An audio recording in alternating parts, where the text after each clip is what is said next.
Good morning my dear students. आज की class में मैं एक नया बिंदु लेकर आपके सामने उपस्थित हुआ हूँ जो 6 से 10 तक के सभी स्टूडेंट्स के लिए बहुत उपयोगी है। मैं सभी स्टूडेंट से रिक्वेस्ट करना चाहूँगा कि आज की इस क्लास को ध्यान से ज्वाइन करें और जो बिंदु मैं पढ़ाने जा रहा हूँ उसको ठीक प्रकार से समझने का प्रयास करें। देखिए, आज का हमारा बिंदु है पैसिव वॉइस। देखिए, बिंदु अपना क्या है बताइए? Passive voice. इसका भाग फर्स्ट आज आपको पढ़ाने जा रहा हूँ, क्योंकि हमारा यह बिंदु कम से कम 4 भागों में डिवाइड होगा और उसका पहला भाग मैं आज आपको पढ़ाने जा रहा हूं। किस प्रकार से सेंटेंस को एक्टिव से पैसिव में बदला जाता है, ये मैं आज आपको इसके बारे में बताऊंगा। तो देखिए, सबसे पहले कि हम सेंटेंसेज को एक्टिव से पैसिव में बदलें, उससे पहले हमें ये जानकारी होना जरूरी है कि एक्टिव क्या होता है और पैसिव क्या होता है। तो सबसे पहले हम देखेंगे पैसिव वॉइस। इसका अर्थ होता है हमारा कर्मवाच्य। क्या होता है बताइए? कर्मवाच्य। कर्मवाच्य होता है। अब कर्मवाच्य क्या होता है? जिसमें ऑब्जेक्ट प्रधान होता है। क्या होता है बताइए? जिसमें ऑब्जेक्ट प्रधान होता है वो हमारा क्या होता है? कर्मवाच्य। तो देखिए, इस बिंदु को पैसिव वॉइस को शुरू करें इससे पहले एक्टिव और पैसिव दोनों के बारे में आपके कॉन्सेप्ट क्लियर कर रहा हूं कि सेंटेंस हमारे 2 प्रकार के होते हैं। पहला तो होता है एक्टिव वॉइस, एक्टिव वॉइस, और बी ये होता है हमारा पैसिव वॉइस। ठीक है, एक्टिव वॉइस और सेकंड हमारा क्या होता है? Passive voice. एक्टिव वॉइस ये होता है कर्तृवाच्य, कर्तृवाच्य, और पैसिव का तो होता है कर्मवाच्य। ये इनका शाब्दिक अर्थ है। क्या है इनका शाब्दिक अर्थ? कैसे होते हैं? तो देखिए, वे सेंटेंसेस जिनमें क्रिया का प्रभाव, जिनमें क्रिया का प्रभाव उसके सब्जेक्ट पर पड़ता है, सब्जेक्ट पर पड़ता है, एक्टिव सेंटेंस कहलाते हैं। एक्टिव सेंटेंस कहलाते हैं। तो देखिए, वे सेंटेंसेस जिनमें क्रिया का प्रभाव उसके सब्जेक्ट पर पड़ता है वो हमारे एक्टिव सेंटेंस कहलाते हैं। जैसे Sita writes a story in the class. Sita writes a story in the class. दूसरा वाक्य लिख दिया, I play cricket, I play cricket in the evening. तो यहां पर प्ले क्या होता है? खेलना। खेलने का कार्य किसके द्वारा किया जा रहा है? आई में। तो यहां पर क्रिया का सीधा सीधा प्रभाव सब्जेक्ट पर पड़ रहा है, तो हमारे ये कहलाते हैं एक्टिव सेंटेंस। यानी कि वे सेंटेंस जो सब्जेक्ट से प्रारंभ होते हैं उन्हें हम क्या कहते हैं? Active sentence. अब पैसिव क्या होता है? वे सेंटेंसेस जिनमें क्रिया का प्रभाव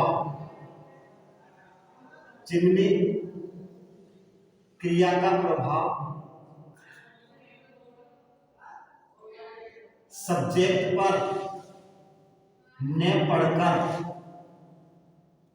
उसके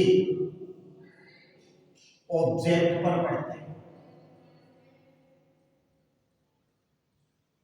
सब्जेक्ट पर न पड़कर वे सेंटेंस जिनमें क्रिया का प्रभाव सब्जेक्ट पर न पड़कर उसके ऑब्जेक्ट पर पड़ता है, पैसिव सेंटेंस कहलाते हैं। पैसिव सेंटेंस कहलाते हैं। जैसे the room is cleaned by the servant daily. The room is cleaned by the servant daily. कमरा किसके द्वारा साफ किया जाता है? नौकर के द्वारा।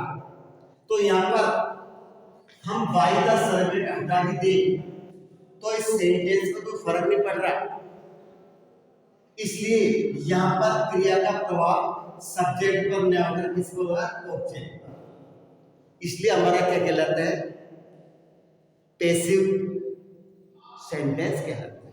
यानी कि जो वाक्य ऑब्जेक्ट से प्रारंभ होता है उन्हें हम पैसिव वॉइस कहते हैं। दूसरा उदाहरण देखेंगे। द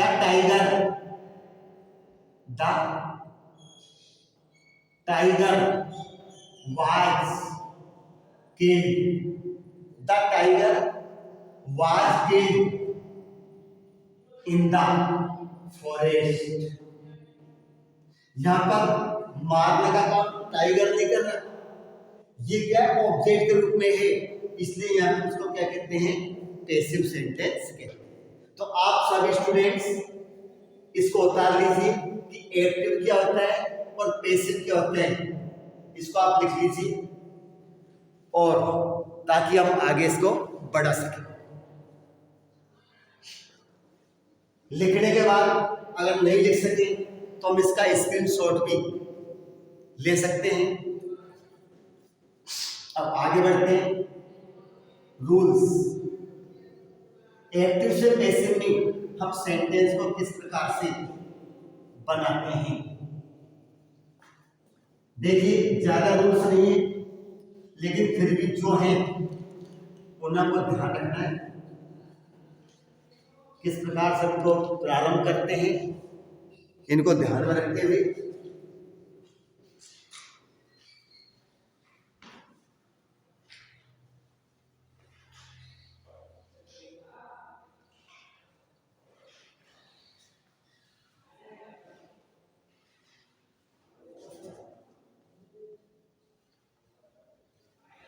देखिए, अब रूल्स हम क्या लिखेंगे यहां पर?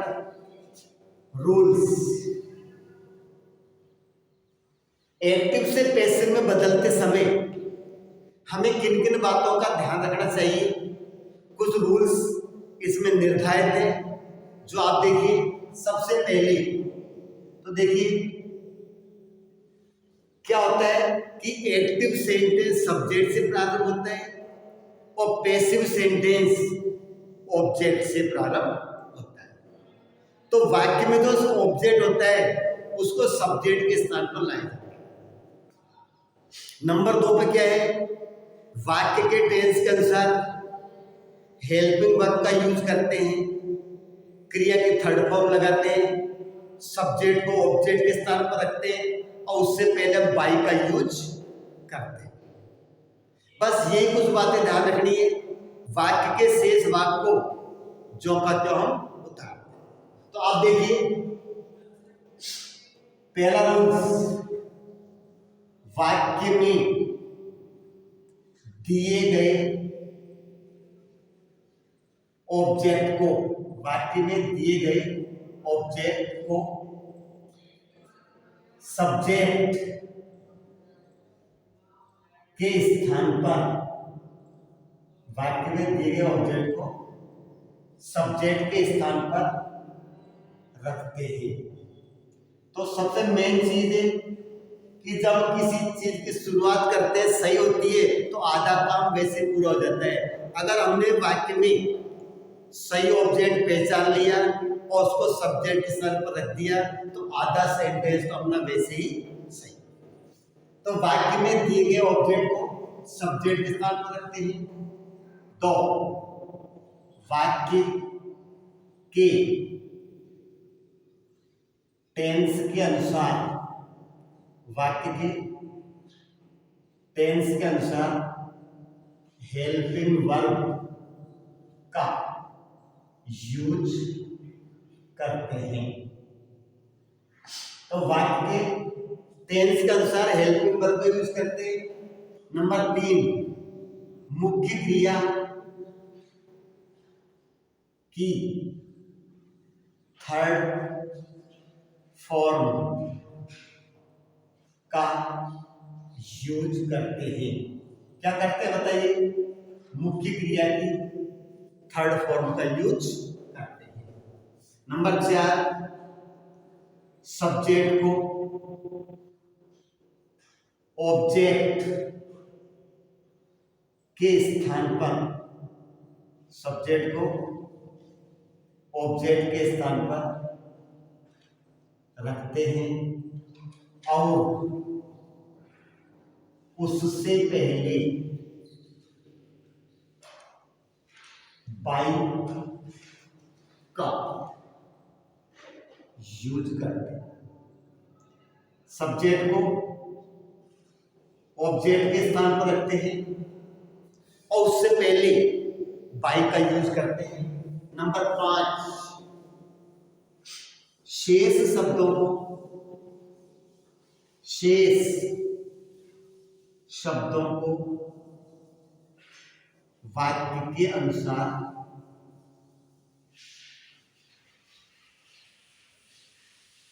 अंत में ज्यों का त्यों रखते हैं। अंत में ज्यों का त्यों रखते हैं। शेष शब्दों को वाक्य के अंत में ज्यों का त्यों। तो ज्यादा नियम नहीं है, ओनली 5 रूल्स, 5 बातें हमको इसमें एक्टिव से पैसिव बनाते समय ध्यान रखना होता है। सबसे पहले ऑब्जेक्ट होता है, उसको सब्जेक्ट के साथ रखो। टेंस का अनुसार हेल्पिंग वर्ब का यूज करेंगे, क्रिया की थर्ड फॉर्म लगाएंगे और सब्जेक्ट को ऑब्जेक्ट के स्थान पर रखेंगे, उससे पहले बाई का यूज करेंगे। ज्यादा नहीं है। और सबसे महत्वपूर्ण क्या होता है? उसका स्ट्रक्चर। अगर हमें पैसिव का स्ट्रक्चर ध्यान में है तो हमें 5 रूल्स भी याद नहीं रखने, केवल जानकारी लिखना है। इसका स्ट्रक्चर तो होता है, देखिए सबसे पहले होता है हमारे इसमें object, helping verb, V3, subject plus others. ये इसका क्या होता है? एक सामान्य स्ट्रक्चर होता है। Object, helping verb, V3, subject, others. तो अब इन स्ट्रक्चर को ध्यान में अगर रख लिया तो हमको ये रूल्स भी आपको याद नहीं रखने, अपने आप ही ये रूल्स काम में आ जाएंगे। देखिए ऑब्जेक्ट क्या होता है? सबसे पहला बिंदु वाक्य में ऑब्जेक्ट को पहचानना, कि हम ऑब्जेक्ट को कैसे पहचाने, ये सबसे महत्वपूर्ण बात है पैसिव के लिए। तो देखिए सभी स्टूडेंट्स से मैं रिक्वेस्ट करता हूं कि ऑब्जेक्ट कैसे पहचानेंगे। ऑब्जेक्ट का स्थान वाक्य में मेन वर्ब के बाद होता है। तो ऑब्जेक्ट का स्थान का मेन वर्ब के बाद, तो मुख्य क्रिया के बाद जो वस्तु या व्यक्ति जो होता है वो हमारा क्या होता है? ऑब्जेक्ट। जैसे हमने लिख दिया शी प्लेज क्रिकेट, तो इसे बताइए शी क्या है? सब्जेक्ट, प्लेज क्या है हमारा? वर्ब, और क्रिकेट क्या होगा? हमारा ऑब्जेक्ट।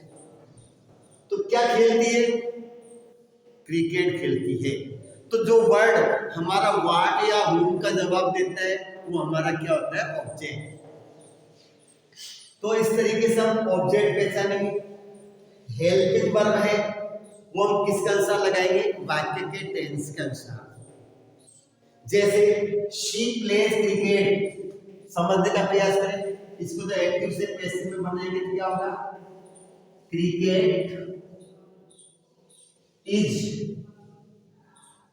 प्लेड बाय हर। इसका पैसिव क्या है? Cricket is played by her.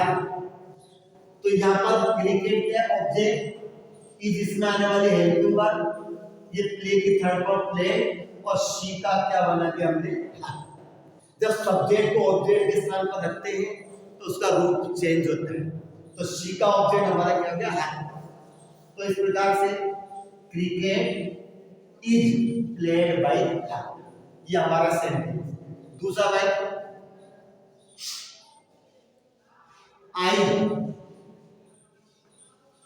I wrote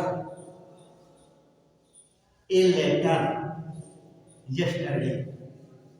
क्या दिया हुआ कि देखिए I wrote a letter yesterday, तो इसका पैसिव क्या बनेगा? ऑब्जेक्ट क्या है इसका जरा बताइए। मेन वर्ब रोड दे रखा है तो ऑब्जेक्ट हमारा होता है ए लेटर। यानी क्रिया से प्रश्न करो तो ऑब्जेक्ट निकल के आएगा। जैसे लिखा, लिखा है, क्या लिखा? क्या लिखा बताइए? इसमें कह रहा है ए लेटर, तो हमारा क्या आ गया? ऑब्जेक्ट। तो क्या हो जाएगा? A letter was written by me yesterday। A letter was written by me yesterday, यानी कि I का ऑब्जेक्ट क्या हो गया? मी। राइट की थर्ड, वर्ड की थर्ड और रिटन हो गई, लेकिन ये हेल्पिंग वर्ब वाज कहां से आए? तो देखिए ये हमारा पास्ट इंडेफिनिट है, और पास्ट इंडेफिनिट में हेल्पिंग वर्ब में वाज का यूज करें।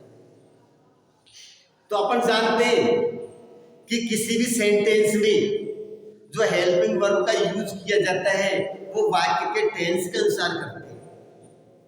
इसलिए हमें पैसिव के अंदर दो बातें विशेष ध्यान में रखनी है कि एक तो यूज ऑफ हेल्पिंग वर्ब, कि हेल्पिंग वर्ब का यूज हम किस प्रकार से करते हैं, और प्रोनाउन में किस प्रकार से चेंज करते हैं।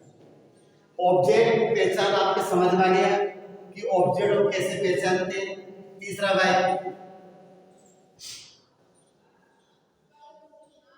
मोहन, मोहन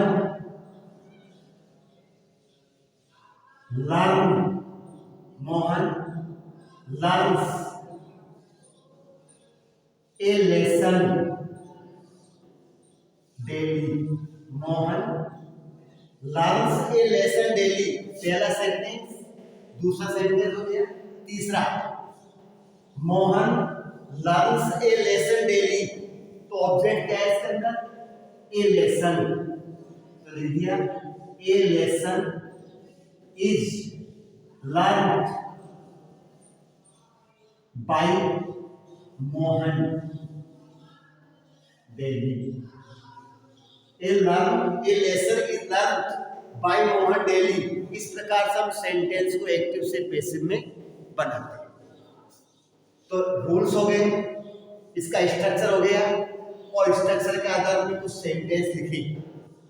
तो विशेष रूप से अब आपको ध्यान रखना है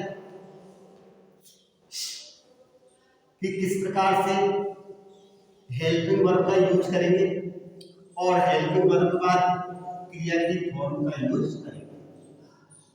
तो सबसे मुख्य बात तो वही है कि सेंटेंस को हम किस प्रकार से जमाएं, उसका स्ट्रक्चर क्या है, उस स्ट्रक्चर के आधार पर ही हम इसको एक्टिव से पैसिव में बना सकते हैं। अब आगे का बिंदु जो दिए वो देखेंगे, यूज ऑफ हेल्पिंग वर्ब।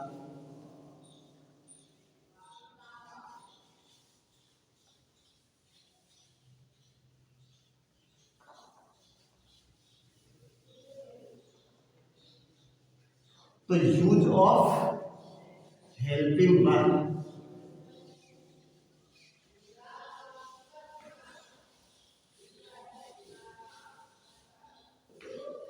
सबसे पहले अब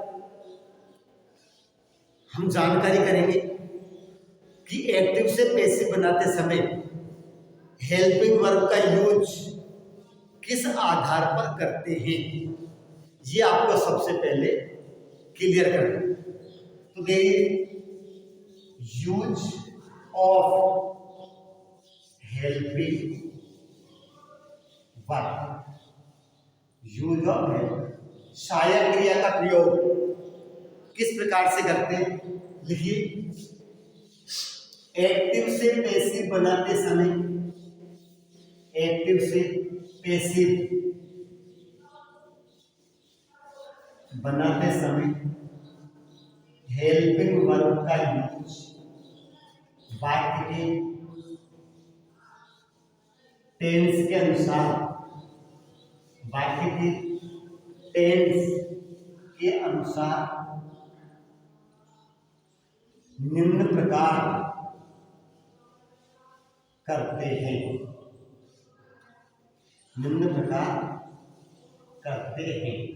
देखिए, present indefinite tense, present indefinite tense, इसमें आता है is, am, are. Number 2, present continuous tense, इसमें is, am, are plus being. क्या होता है? Is, am, are plus being. Number 3, present perfect tense, has been और have been. Present perfect continuous tense cross, अर्थात present perfect continuous tense इसकी passive नहीं बनती। Past indefinite tense, was were, past continuous tense, was were plus being. 7वां, past perfect tense, इसमें आता है had been, past पर हैड बीन। 8वां, पास्ट परफेक्ट कंटिन्यूअस टेंस, इसमें आता है क्रॉस।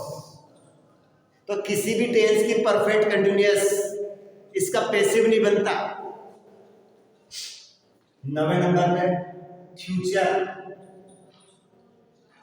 इंडेफिनिट, फ्यूचर इंडेफिनिट, इसमें आता है will be, shall be. Future continuous cross, future perfect, future perfect में आता है will shall plus have been. Future perfect में क्या आता है? Will shall plus have been.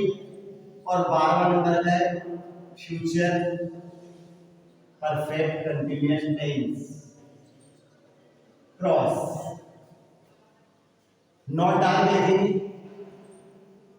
यदि वाक्य में कोई मॉडल वर्ब दी हो तो पैसिव बनाते समय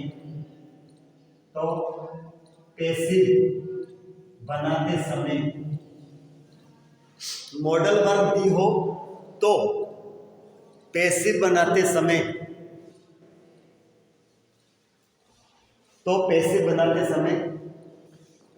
उस मॉडल वर्ब के साथ भी जोड़ते हैं। ऐसे वो मॉडल क्या होता है, भी जोड़ते हैं। जैसे आई कैन प्ले फुटबॉल, इसका रहेगा football can be played by me. इस बार कैन बी जुड़ गया। तो आज हमने हेल्पिंग वर्ब का यूज बताया, किस प्रकार से यूज करते हैं। हम वाक्य का टेंस पहचानेंगे और इसका यूज करने का प्रयास करेंगे। नेक्स्ट अगला बिंदु आता है प्रोनाउन परिवर्तन। देखिए किस प्रकार से हम प्रोनाउन चेंज करेंगे।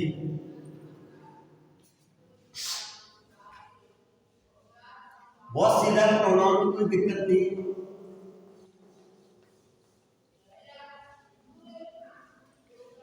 प्रोनाउन परिवर्तन देखिए, प्रोनाउन परिवर्तन, इसमें आई का मी, वी का अस, यू का यू, दे का देम, ही का हिम, शी का क्या होता है हर, और इट का क्या होता है इट। यानी प्रोनाउन परिवर्तन क्या है आप समझ लीजिए। डायरेक्ट जब एक्टिव से पैसिव बनाते हैं तो सब्जेक्ट को ऑब्जेक्ट के स्थान पर रखते हैं और उससे पहले बाई लगाते हैं। तो अगर सब्जेक्ट के रूप में कोई नाउन है तब तो वो चेंज नहीं होता, लेकिन कोई प्रोनाउन दे रखा है तो उसको निम्न प्रकार से चेंज करते हैं। इस बिंदु पर आकर ये आज की क्लास कंप्लीट होती है। अगली क्लास में फिर नए बिंदु के साथ फिर आपसे भेंट होगी। धन्यवाद।